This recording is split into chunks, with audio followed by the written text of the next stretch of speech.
not questioning the private jets. The audit report is questioning. Imran said if you go take a carpenter for can do plumbing job, you have self go ask you questions. Imran, it's about now for deliver. No, it's not. This is government. You missed the point. Government. This is government. The auditor, no, they say the auditor is not saying that they're not to go through process. My point is the audit report is saying that they went through process, but they selected a company. Were not qualified.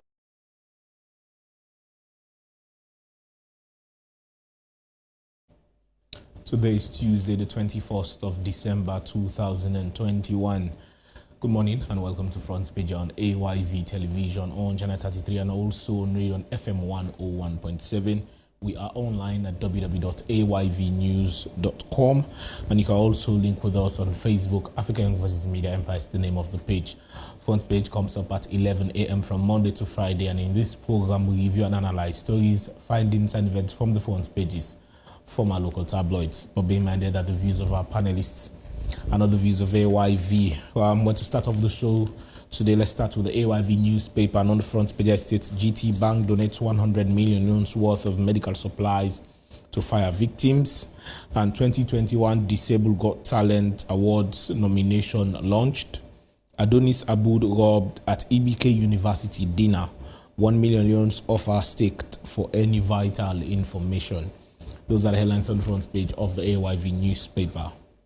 Over to the A to Z on the front page, it states President Bio addresses Turkey-Africa Partnership Summit and assures of investment and friendly environment. ACC Commissioner vows to dig out NMA audit report cite 15.9 billion loans misapplication. And there's a commentary here, Mamadou Koroma should win for the good of SLPP. Mansour Doumbouya returns to heroic welcome. Those are the headlines on the front page of the A to Z newspaper. Over to the Auko newspaper on the front page, it states 168,000 Johnson & Johnson COVID vaccines arrive in Sierra Leone. And bank governor launches upgraded collateral registry. The office of the presidency will be investigated according to the ACC commissioner. Those are the headlines on the front page of the Auko newspaper. Over to the satellite newspaper on the front page, it states as his time elapses again, prison director must go. And concerned Sierra Leoneans, as all roads lead to AFCON 2021, Sierra Leone Commercial Bank holds Putam Day final draw this Friday. And Babadi Kamara's leadway coup is above corruption. Those are the stories on the front page of the satellite newspaper. Away from that is the Night Watch, and on the front page it states that Ernest condemns SLPP government, and current government officials may celebrate Christmas in detention.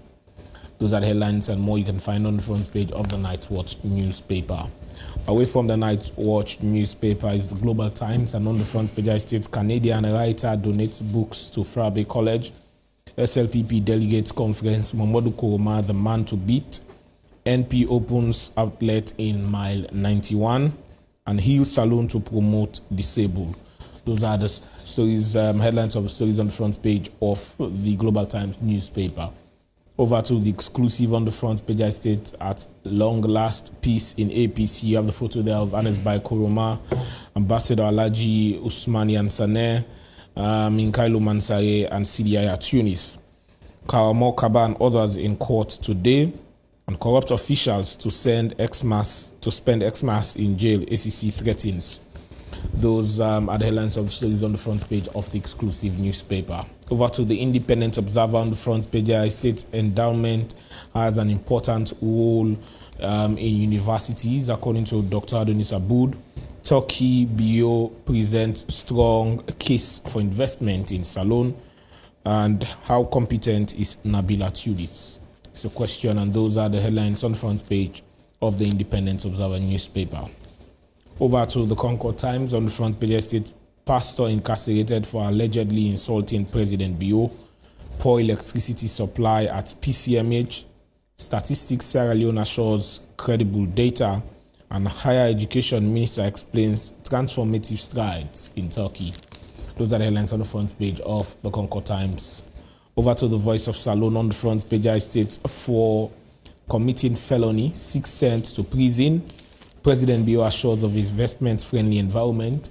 Ukel Bank warns bad delinquent debtors. Christmas, the celebration of the birth of Jesus Christ. As new energy agreement signed, Bo and Kenema to free from blackout. Education Minister proposes new transformative curricula for senior secondary school. Those are the headlines on the front page of the Voice of Salone newspaper. Over to the Times Sierra Leone newspaper. On the front page, I state, Sludge welcomes Golden Jubilee member. As Jaffa's lawyer writes, Justice Taylor, delayed judgment hinders complainant's business.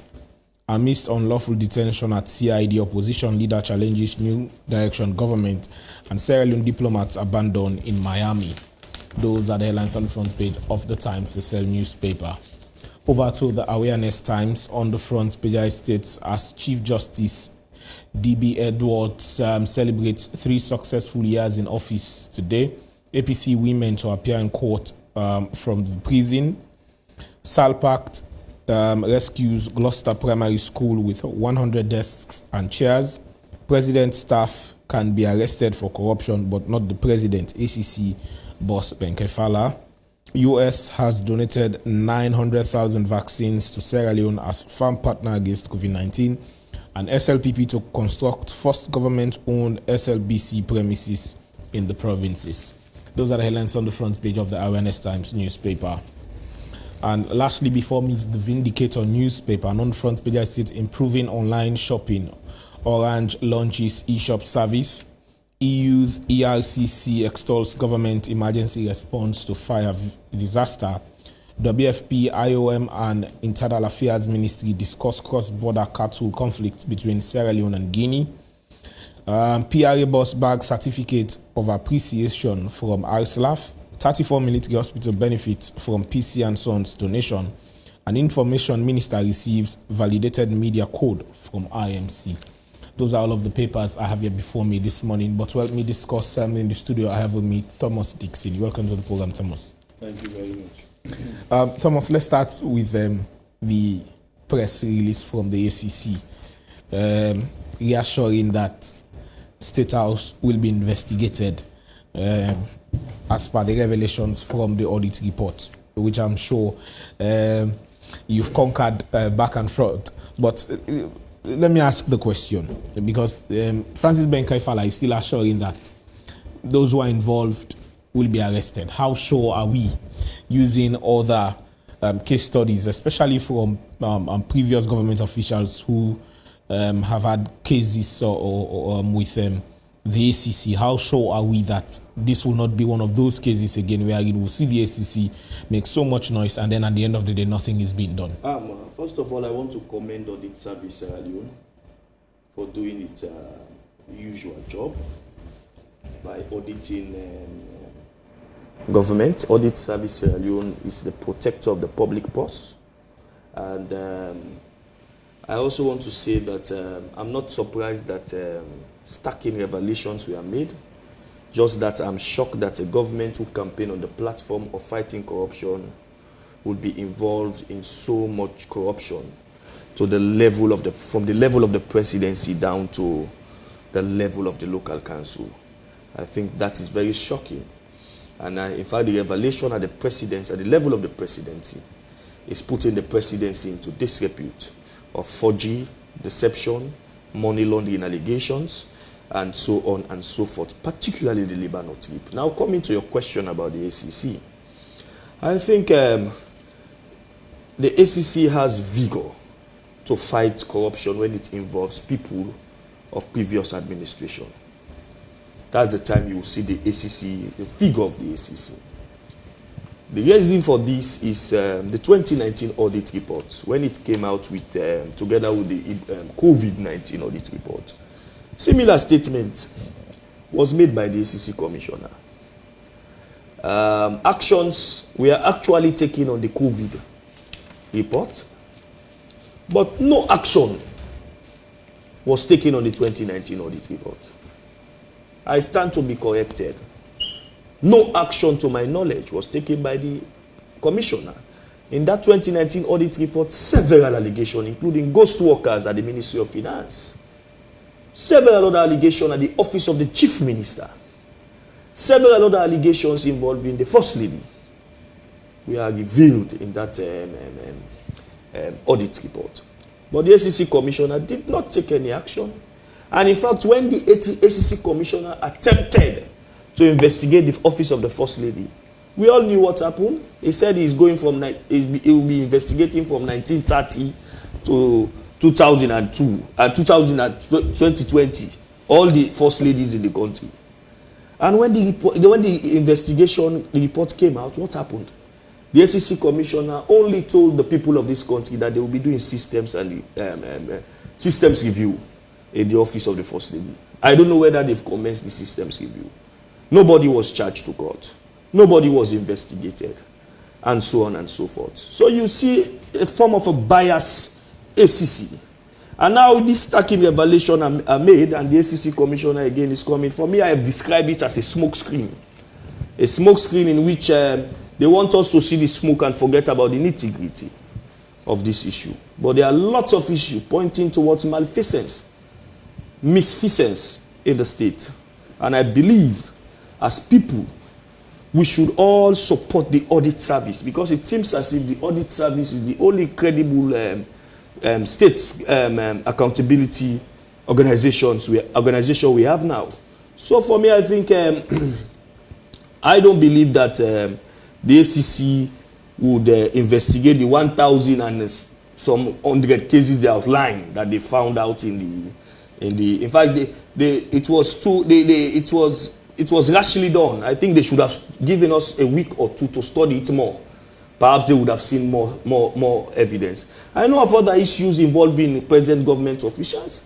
I know of the issue at this of Leon Star match to Guinea. Up till now, the SEC has not informed us what happened with that investigation, because it involves present officials of the state. And I'm told that some senior people in the office of the president, they are actually influencing that particular investigation. There was huge, in fact, it was the SEC who came out with a press release that they are investigating huge corruption with regards to Leon Star Benin match in Guinea, for which government spent billions of leons. We are yet to see anything. What would be a rational defense from the commissioner as to why some of these investigations have not gone as expected or as the people expect? Well, I think it's incumbent. It's on the commissioner to inform the people at any time. You can't have an accountability mechanism like the SEC that is not talking to the people on the progress of investigation, particularly when they've come out with a statement stating clearly that they will be investigating. I think when Abdul Chijankol was SEC commissioner, we used to get briefing, quarterly briefing on SEC cases. Even when JFK was commissioner, we used to get quarterly media CSO engagement on SEC cases up to Adi Macaulay. But we are not seeing that now, to brief the media so that the media in turn will be able to explain to the people some of the status of some of the matters in the SEC that they are handling, those in court and those that they are investigating. But that is not happening under Francis Benkefala. Right. There's also another issue of the NMA, and from the commissioner himself. He stated here that he added that they had now secured some institutions such as the National Minerals Agencies, 15.9 billion loans, Maritime Administration, $476,000, and the Office of the Chief Minister and the Ministry of Finance and Economic Development, the Ministry of Health, Ministry of Basic Senior Secondary Education, the Sierra Leone Police, among few, he stated. But 9 issues of public accounts, 281 to ministries, agencies, and departments, 6,035 issues in Public Enterprises Commission, donor funding and funded projects, and 44 of the local councils were noted in the report, Benke Fala said. These are all issues that need to be looked at. Does the ACC have the power? Does the ACC have the time, the equipment, the resources to go after this? I think they have the power to investigate all of them. What they don't have is the capacity, enough staff to delve into. I think that is one of the challenges of the ACC. They don't have enough staff to investigate all of these issues.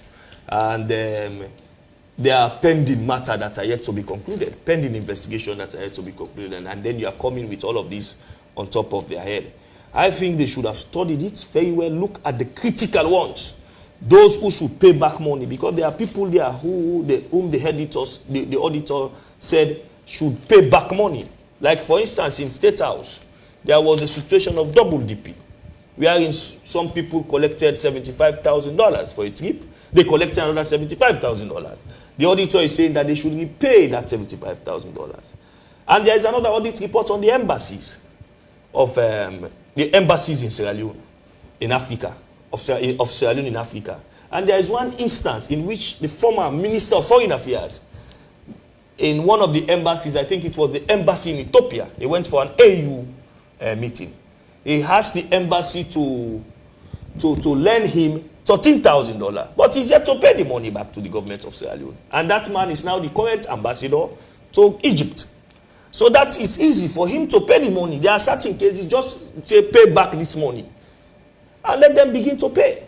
I think the ACC should not create a situation wherein their credibility will be doubted by majority of Sierra Leoneans. I think where they are heading, what they are doing currently, especially when it has to do with corruption within.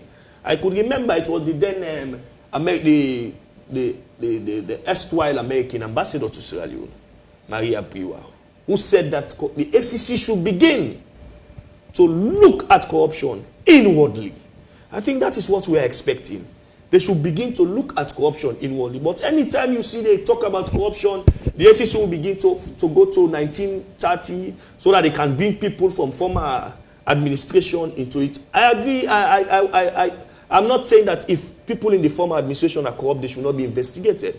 They should be investigated. But likewise, we must also see investigation, especially when audit report is pointing out this particular audit report is an unqualified audit. Meaning in auditing terms, this report, the auditor cannot vouch for it. It has so many corruption. And since, I think it was 2015 that we had an unqualified audit. So since then, we'll be having qualified audit. Until now, we have an unqualified opinion. That meaning that the thing is so damning. So because it is so damning, I think we have to be serious about it. We have to be serious about it. Those who are asked to pay money back to the state, let them pay. There are many issues in the office of the presidency. He said they will not be investigating the president himself. Of course, because of the immunity. I agree, because of the immunities. But he has set a precedent wherein after office, he will be investigated. Mark you, we are yet to know the status of former President Kuma's matter also. Former President Kuma is also being investigated by the same ACC for money laundering. And now the current presidency is being indicted by the audit report for fraud, forgery, deception, and some semblance of money laundering in Lebanon. So another commissioner after his president, President Bio presidency, would want to know about that money. Now that Francis Benke Fala started investigating, I think he should also be telling us about that investigation. That is why I'm telling you that there are what the commission is doing is creating a situation of a smoke screen. We want to know about these issues. If you want to fight corruption, you have to be transparent about the process. Where is the matter? That is why it was Abdul Chijankol who started the media CSO's update, quarterly update. Every 3 months, we are updated about matters they are investigating, about matters that are in court. You see, so that people will begin to build confidence. But you cannot just wait for an audit report to come out and begin to talk that they have Africanist press published an information and you begin to make comments about it.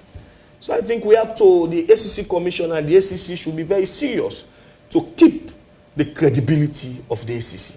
And also, the commissioner stated that of course, he informed journalists that there's a 40, he has given a 4-day ultimatum for handlers of state monies to give detailed explanation on how they used the said monies as mentioned in the audit report, or they risk spending Christmas in jail. And this ultimatum, he gave this ultimatum Monday, yesterday, on the 20th of December.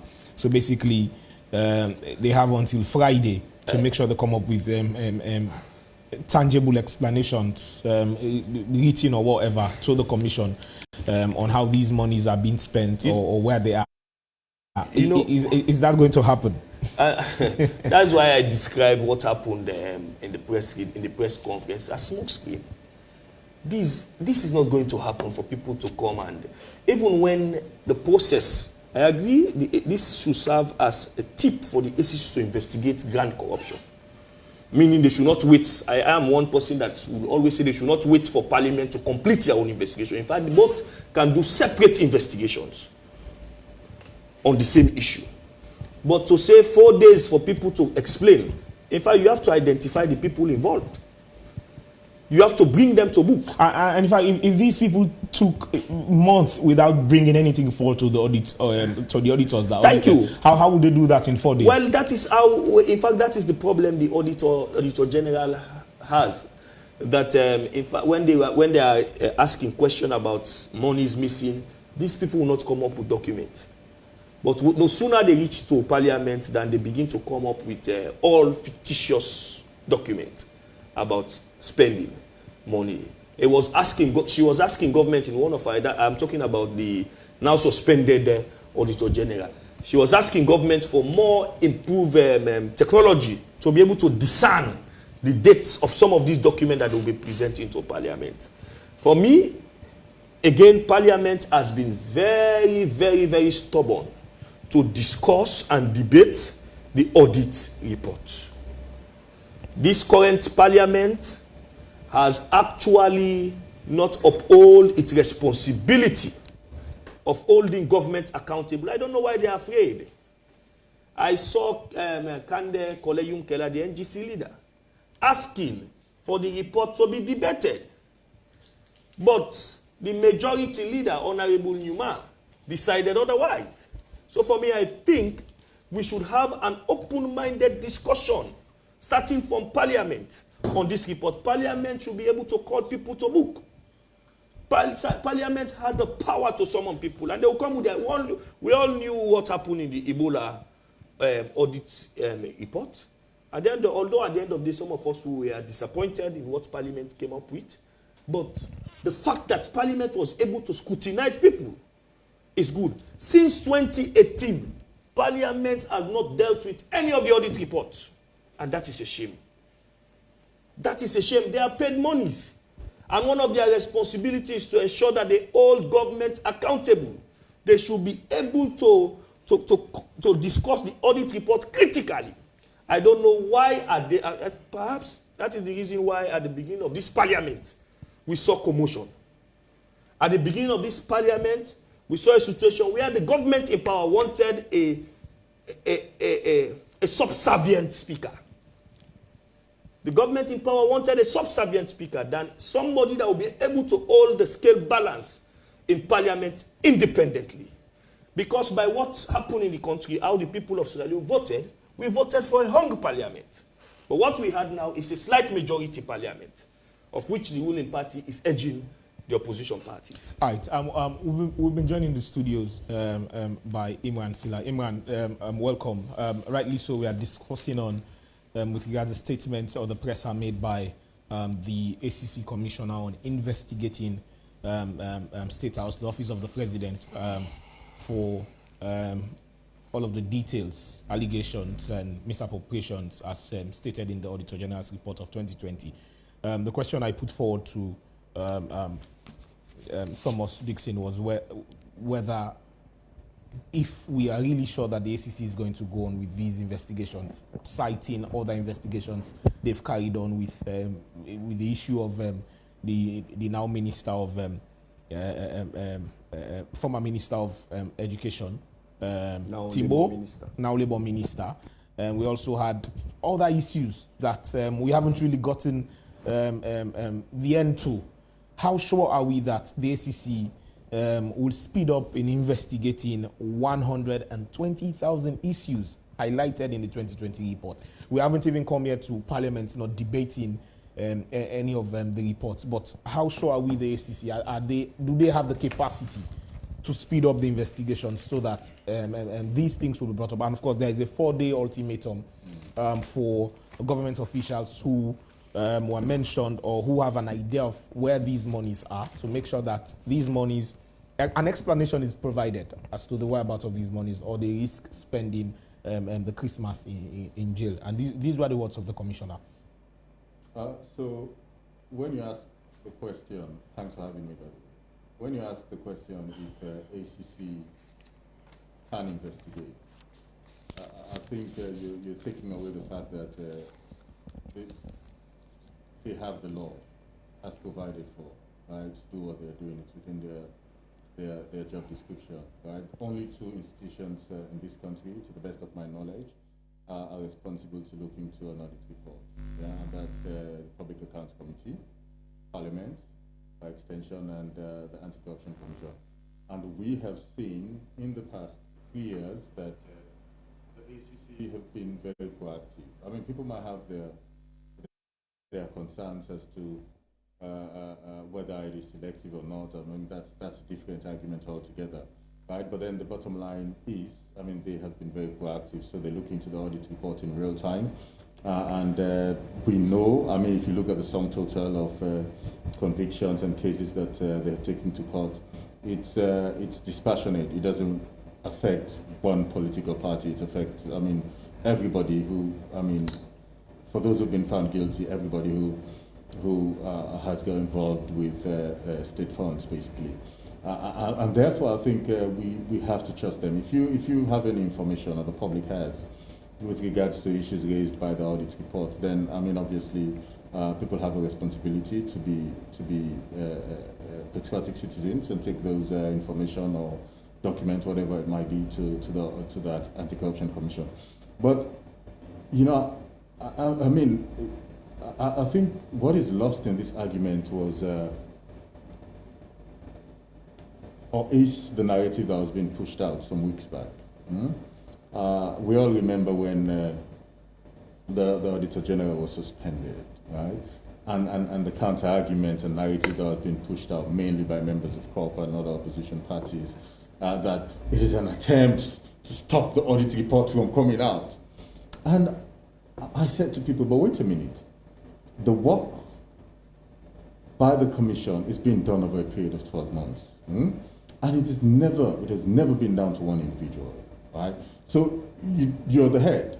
Yes, you provide leadership, but then you have people who work at the Audit Service Commission, right, who are responsible to interface and interact with ministries, departments, and agencies throughout the year. So literally, once this audit report has been laid before the well of Parliament, work for the next audit report starts. And it's not down to any individual, it's down to the team, right, who are responsible for ministries, departments, and agencies, right, as they've been assigned to go, I mean, write letters, follow up, and then provide a report. That report is now taken, right, to, I mean, the leadership, right, who now goes to a retreat just about weeks before the audit report is being presented to Parliament, and to be able to agree on what should be contained in the report, yeah? And so that argument is dead already, because we know we have an audit report. We know an audit report, I mean, has been presented to Parliament, right? We know nothing has changed, right, from what was discussed at their retreat, right? All of what they agreed was going to be in the audit report is what we have. So where does that argument stand, for God's sake? Right? That somehow she was suspended because people were fearful.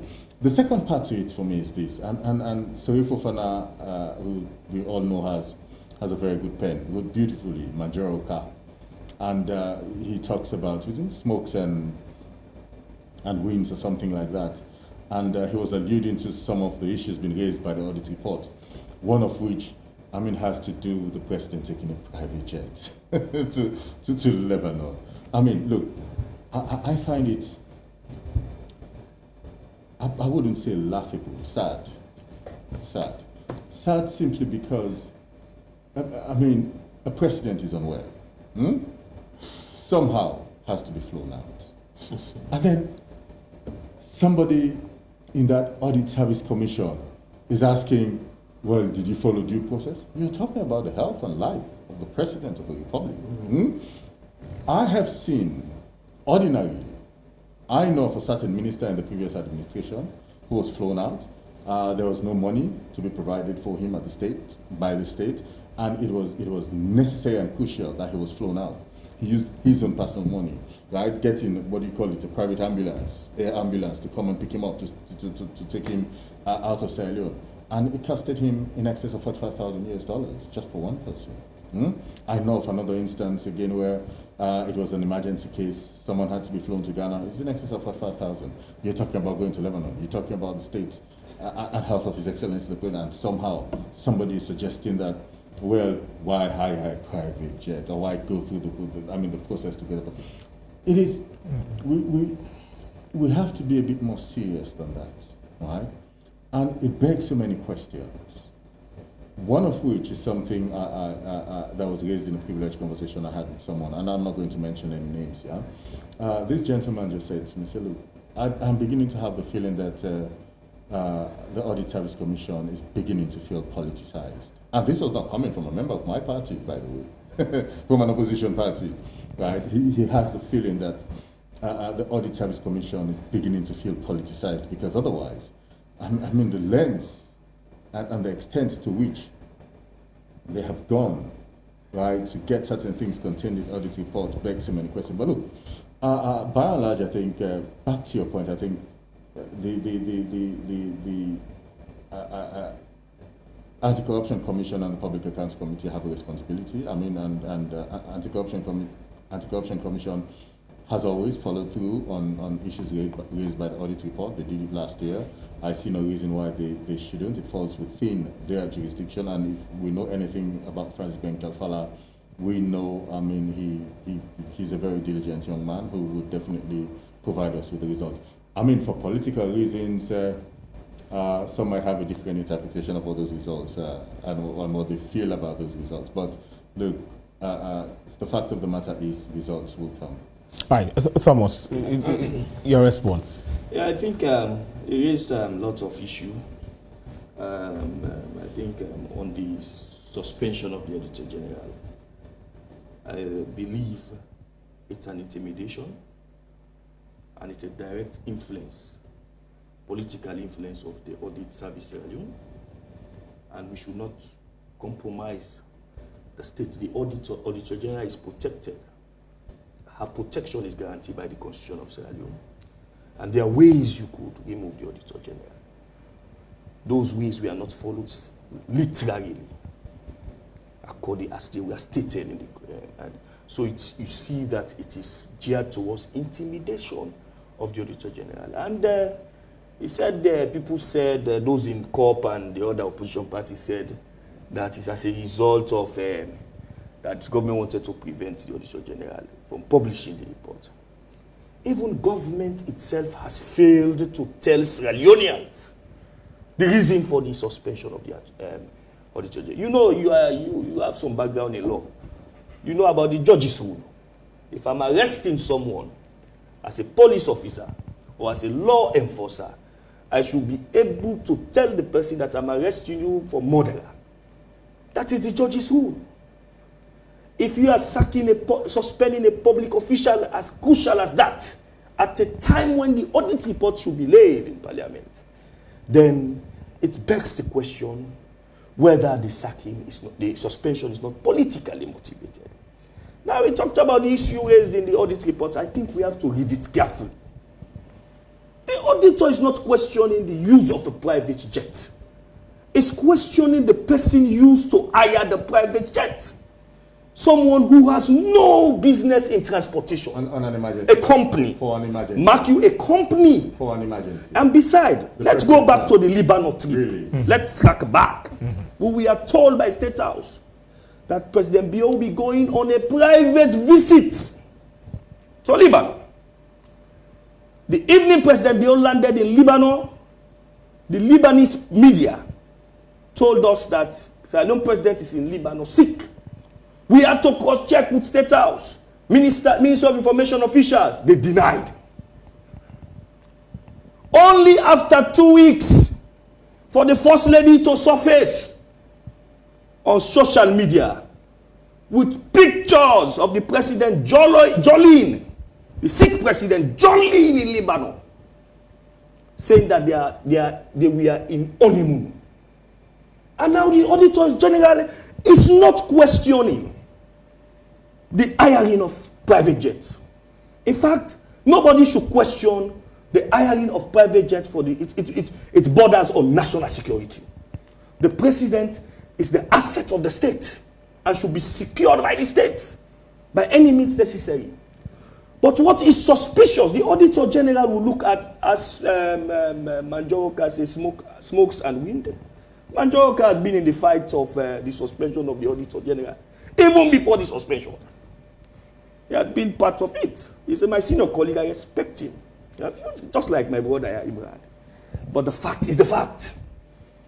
The Auditor General is questioning that somebody a company whose job is doing food, catering and other thing is the one that was hired to go and do the hiring of a private jet. Is that not suspicious? Even if you take an Auditor General from UK, the best Auditor General in the world, that issue will be subject to auditing. This is not the first time the Auditor General, the President, the Office of the President has been audited. But I don't think it was frequent then. In 2015, the Office of the President was audited. It was not frequent. Apart from that, there are a lot of claims in the Office of the Presidency. I'm not blaming the Presidency because there are people who are in charge that should be able to handle receipts properly, that should be able to demand questions from people when they ask for money. But they failed in their duties. And if it were any serious state, all those people around the presidency, from the chief protocol officer, they would have resigned or been asked to take the exit door for bringing the presidency into disrepute. Let us not blame the auditor. Blame those who should be responsible enough of ensuring proper documentation, accountability processes to be corrected. Blame them. Let us not levy blame on the... I think that this is the reason why we are not moving forward with regards to transparency. Because in other countries, even in Africa, in Ghana, Nigeria, when audit report is out, you will begin to see people resigning. Especially when it has to do with the people in the presidency are not able to account for billions of loans. They are from the scope. Secretary to the president. All the other people, they should begin to take the exit door. They should not wait for the president to even say, go out. That is what should be our own duty as people of the state. Because the president they spend money. People spend on his behalf. And those people should be responsible when they spend money to come with receipts. I'm not questioning whether the president should go for medical. The president can go for any medical. This is right. As a state, in the constitution, they say sovereignty belongs to the people. Mm-hmm. As a state, we should be able to provide all it takes for our presidency to be hale and hearty. For our presidency to be very, very, very, very much well. But in the process of doing that, we should not forget accountability measures. And also the misinformation. State House told us when the president was going, he was going on a private visit. Only for Lebanese TV to tell us that the president... What does it take when Buhari was sick? When President Obama is going for medical, it is stated that the president is going for medical. I remember when President Koma used to go for medical in Germany. We are told that he's going for medical. What is wrong if you tell Sierra Leonean that the president is going for medical? So All right, let me bring it Imran to respond to Apart from that, to those. Yes, Imran. Two things. One, on the Auditor General, and the second has to be, on the issue of the jet. He's saying that he's not questioning the use of a private jet, but questioning the source who provided the private jet. Well, why should he bother? Because, look, if I bring in, I'm just giving a wild example now. If I bring in a carpenter to do plumbing for me at my house, assuming I have something that needs to be done in plumbing, I bring in a carpenter and he comes in and do a perfect job in plumbing for me. Why should it bother me? Why? It's a service I'm paying for, yeah? And somehow that service has been provided by a carpenter who I would want to believe is multi-talented. And I didn't know that, right? But he came in and said, okay, I can do your plumbing issues for you. And lo and behold, it was fixed, yeah? So, you do not question the result when that result is exactly what you are looking for. The source of providing for emergency purposes, providing a private jet for His Excellency the President is very legitimate because the private jet was provided. Nobody knows about pampa in the place of private jet, and then you will start to raise questions. Oh well, this person doesn't have the capacity to provide a private jet. A private jet was provided. That is what was sourced. That is what was provided, which took His Excellency the President to Lebanon on that. Number one. Second, I don't see any intimidation, even from those who've argued that due processes were not followed in the suspension of the Auditor General. They are saying between the suspension and the setting up of the committee, the tribunal, that is investigating the Auditor General and her deputy, it should have been the reverse. So the tribunal should have been set up before her suspension, and not the other way around. They are not saying it is not provided for in the Constitution, yeah, because the President has the right that is what we are ultimately to suspend the Auditor General, which is what he did. And subsequently, after a matter of days, the tribunal was set up. We know, and one of the things that I have refused to do in public is to do what probably some journalists might want us to do, public litigation. It's not for me, yeah? And I think it would be unfair on the Auditor General herself or on anybody for us to come and begin to litigate the matter in public. She did put out a statement acknowledging that, yes, she's aware that she has been suspended, and that she's looking forward to cooperating, right, with the tribunal when it starts work, yeah? That is suffice for me, yeah? We also know that from the suspension that came, it borders around unprofessional behaviors, unprofessional behaviors. You are commenting on it too. No, I'm not commenting. Unprofessionalism is a broad term, right? It could mean many things. It is the responsibility now of the competent authorities who have taken an oath before His Excellency the President to investigate the matter, to now look into what those issues are, right, and come up with a report at some point. So let us leave it to them. The Auditor General, who's been suspended, is not against the tribunal, right? She has expressed her willingness to cooperate 110%. So for me, that's a dead end, yeah? Let us leave it for the tribunal now to look into the matter. They're competent enough, to go through the issues and come up with a report. And ultimately, we know that from that point, there's another procedure, another step to follow.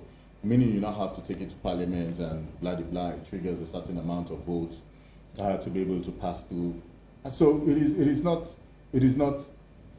the end of the road, right, with the tribunal. But then let us allow the tribunal to do its work, and then, ultimately. To one quick point I'd like to come back to.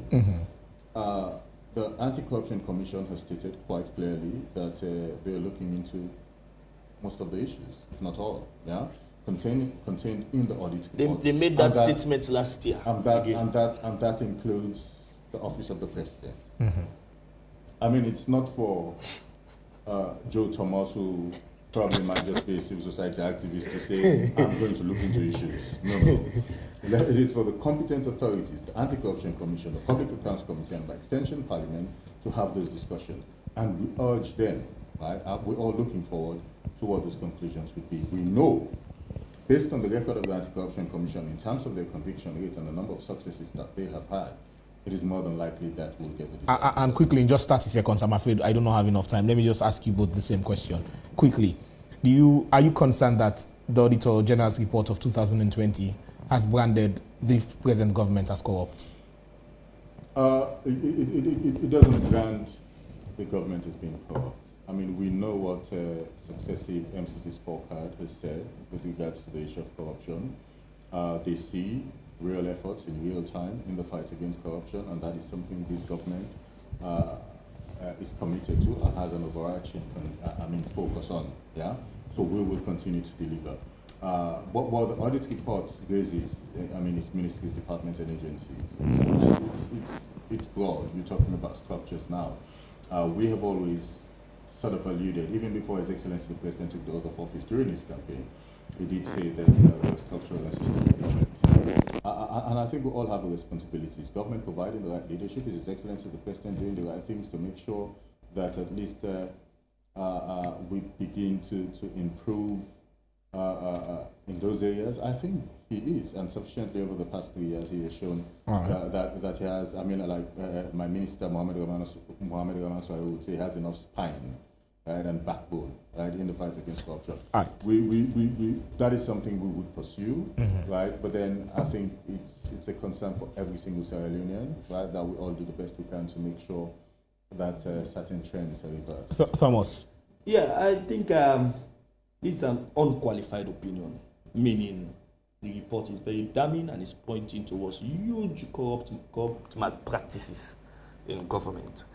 And quickly on the Lebanon trip, a review of the payment voucher and supporting document relating to the president travels to Lebanon revealed the following. I will just read the first one, that the circumstances that led to the selection of the company, in bracket, a wholesale and general distributor of pharmaceutical, toiletries, household goods, and chemists to provide private jet service is unclear. That is the only reason why it's not questioning the private jets. The audit report is questioning. Imran said if you go take a carpenter for can do plumbing job, you have self go ask you questions. Say, hey, Imran, you did it? It's about not for deliver. No, it's not. No. This is government. No, you missed the point. Government. This is government. The auditor, they say the auditor is not saying that they're not to go through process. My point is the audit report is saying that they went through process, but they selected a company. Were not qualified. I fundamentally disagree. And if you select a company who not to a service, it can either increase the price or spend government money why not for spending. I fundamentally disagree. That is what the report is saying. So can this report brand this present government as corrupt? I have, in my introduction, I said that this report is an unqualified opinion, meaning it is damning and it exposes corruption from the level of the presidency to the local council. And in fact, when you read the report, there are some civil society organizations that are mentioned who received money and did not pay back. My brother. So it's Imran, 30 seconds. I'm afraid we don't have time. I fundamentally disagree with the conclusions contained in the audit report. Okay. Right. The overriding concern for me is this, and that has to be taken into consideration. The president needed to travel. It was a matter of emergency. It did say private. Private is a very loose term, right? When you don't want to disclose those fine details. It could also mean so many other things, yeah? But the fact of the matter was the president needed to travel. It was a matter of emergency. Someone was asked to provide a private jet, and that person did not bring in a camper. The private jet he provided. Thank you. So he can spend thank you very much. Thank you very much. I want to say thank you very much. The president was able to travel in the private jet. Thank you very much. For the honeymoon. Thank you very much, Iman Sila, of course, to you, Thomas Dixie. I want to say many thanks to you, gentlemen, for gracing this particular occasion. I want to say many thanks to my producer, Mohammed Lamin Banya. You've been watching Front Page on AYV Television, on Channel 33, and also on radio on FM 101.7, and online at www.ayvnews.com, and via Facebook, Africa Young Voices Media Empire. I've been your host, Bokari Matea. Until we meet again tomorrow. Many thanks for watching and listening.